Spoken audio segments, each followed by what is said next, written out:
Hello, I'm Joe Wren, and welcome to Indiana News Desk.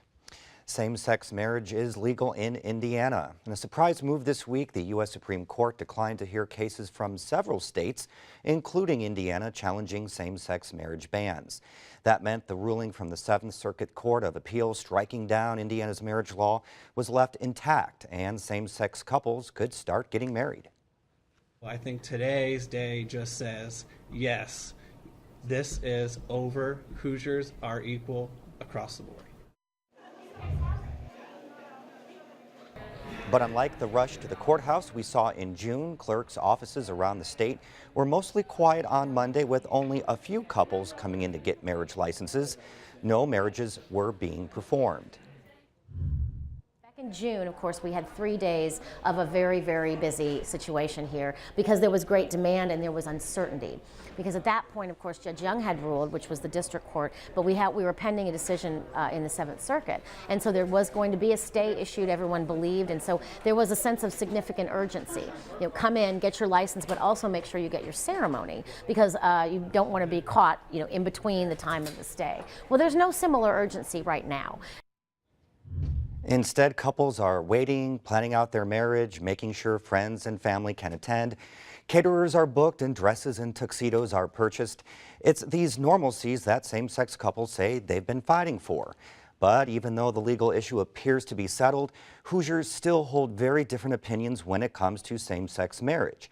And as Gretchen Frazee reports, how that's handled moving forward could have an impact on future generations. Stephen Stolen and Rob McPherson were preparing to celebrate their 6th wedding anniversary this weekend when they heard the news.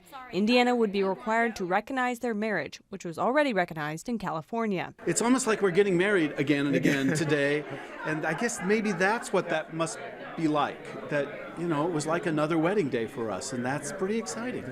Stolen and McPherson were two of the plaintiffs in the case challenging Indiana's ban on same-sex marriage. They say one of the main reasons for joining the lawsuit was their daughter. We have a 16-year-old daughter who was born in Bloomington. Her name's Abby, and she's a junior at University High School. This week really isn't different than any other week for Abby. After coming home from school, she plays a couple songs on the guitar. Later this evening, she'll have dinner with her dads. Emotionally, feelings aren't changed because we really always were a family. But she says she recognizes the Supreme Court's ruling has significantly changed things for other families who might not be seen as equals in their communities. I think in today's society, it's better to have a family that can honestly feel like a family and is recognized in the eyes of the government. The Supreme Court's decision does put same-sex couples on equal footing legally when it comes to marriage, but it hasn't necessarily changed the opinions of Americans or Hoosiers. Opponents of same-sex marriage like Ryan McCann say they stand by their beliefs and are worried about the consequences the court's decision could have on future generations. We appreciate that everyone can love children, and there are so many great people that love kids in the state, and we love that, but we also understand that all the love in the world can't make a mom a dad or a dad or mom. Same-sex marriage just became marriage. During a celebration for same-sex couples on Monday, Disciples of Christ minister Matthew Meyer Bolton emphasized the Supreme Court's decision provides an opportunity to talk about some of those opposing viewpoints. So many of these battles between adults, you know, what we're really battling about is our kids and what kind of world we want our kids to grow up in. So I think we should be very careful as we model civil discourse between grown-ups to model that for our kids, because that's the world that we want them to grow up into too, is a world where we can disagree in a way that doesn't demonize the other side or use religion as a weapon.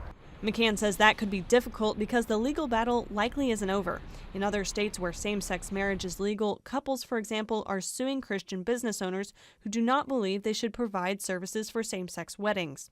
I would love to see an environment where that didn't occur and people of different views could just agree to disagree.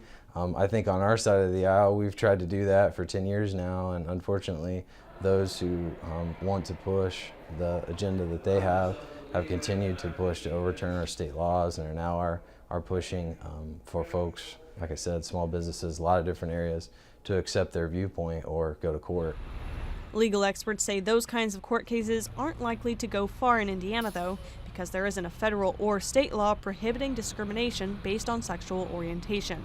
And years from now, Stephen Stolen says he thinks those disagreements will largely be a thing of the past anyway. While there are other things in the political spectrum that we might agree or disagree about, this is a moment where we're all going to go, we will look back on this and say, people are married. And that's going to be the change. We're going to drop same sex and we're going to drop traditional, and everybody's going to be married, and that'll be a very good thing. To talk more about the legal implications of the Supreme Court's decision, we're joined now by State House reporter Brandon Smith. Brandon, thank you for being here. As we mentioned, the Supreme Court essentially legalized same-sex marriage in several states by declining to hear those cases, but the Supreme Court can pick this up again, right? Though there are a number of cases in the federal court system dealing with bans on same-sex marriage. If a federal appeals court were to uphold a ban, it would essentially force the Supreme Court to take up the issue. But given that the court just allowed appeals court rulings that all struck down bans to stand without ruling, it seems likely the current court would side with gay marriage supporters. What does the ruling mean for other states that have cases that are moving through the court system? Well, some of the legal experts I've talked to this week say the Supreme Court was essentially sending a message when it declined to hear all of the same-sex marriage cases, and that other appeals courts will take the hint, basically, and strike down any gay marriage bans. But that's not a guarantee, which definitely keeps the issue alive and leaves other states in limbo. And then we've talked about the debate over HJR3 many times before. That's the proposal that would have put the ban on same-sex marriage into the state constitution. What comes of that now? Well, House Speaker Brian Bosma was conspicuously silent on that issue this week. He was the only legislative leader who didn't send out a statement. Now, Senate President Pro Tem David Long did. He said he was disappointed the Supreme Court didn't issue a more definitive ruling on same-sex marriage, but says that unless the court takes up the issue again in the future, HJR 3 is basically dead. Okay, thank you very much, Brandon.